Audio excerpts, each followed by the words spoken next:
we've got Andrew Maraniss. He's the author of the new book, Strong Inside, Perry Wallace and the Collision of Race and Sports in the South. I'm very excited, and it's one of the reasons we're having him on. The book is being honored tomorrow by the RFK Book Awards in Washington. Ethel must love the book. We love the book. Talk about it. Thank you so much. Well, the book is about Perry Wallace, who was essentially the Jackie Robinson of the Deep South. He was the first African-American basketball player in the SEC, played at Vanderbilt in the late 1960s.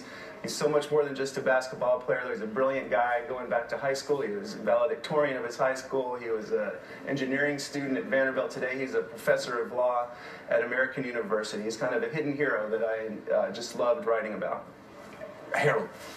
Look, I got to tell you, I love your dad's work. I love your work. What was the most revealing thing about Perry and how he was able to overcome so much? You think about, obviously, the SEC during that time, the deep-seated kind of animosity, valedictorian. How did he do it, and what did you learn most about his character and his person during the study? Sure, and that's, the title is Strong Inside, and it's referring to his basketball ability as a strong inside player, but more than that, his strong inner character, and just this incredible man who grew up at the height of the Civil Rights Movement. He was entered kindergarten in 1954, year of Brown versus Ford. He was around Emmett Till's age when Emmett Till was murdered.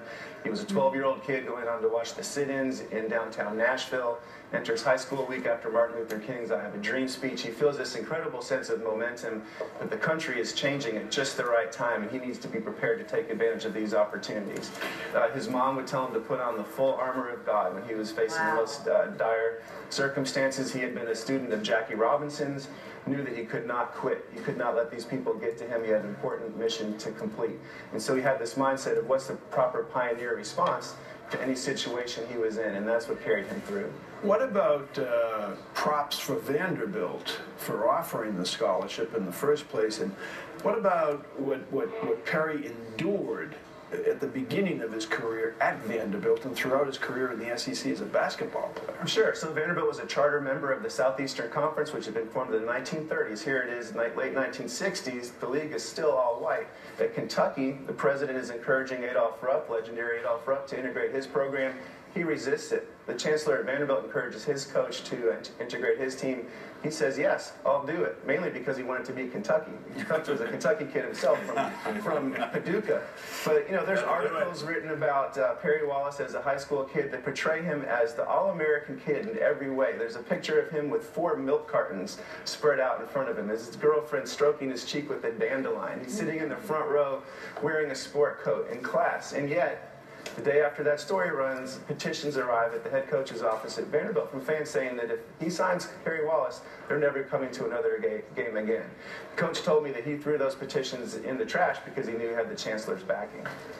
Wow. That'll do it. The #1 Vanderbilt guy is Willie Geist. If he were here, he'd say yes. crazy. I saw him as I was walking down here today on the Today Show set. I thought he might be passed out in the gutter somewhere. Vanderbilt women's tennis team won the national championship last night. It's a big day for the Commodores. This is more than a sports book, obviously. Yes. Much, much more than a sports book. And that's what I tried to do from the very beginning with this book. It's not about statistics or scores of basketball games. It's putting Perry Wallace's story into the context of the place and times in which he operated in the Deep South of the late 60s. And that's what I think makes it a more interesting book. All right, Wonderful. Andrew, thank you so much. The book is Strong Inside. Andrew Maraniss, thank you very much for being on the show. And congratulations for the RFK Book Award. Thanks so much. Please say hi to Ethel for us. I sure will. Coming up at the top of the hour, Hillary Clinton finally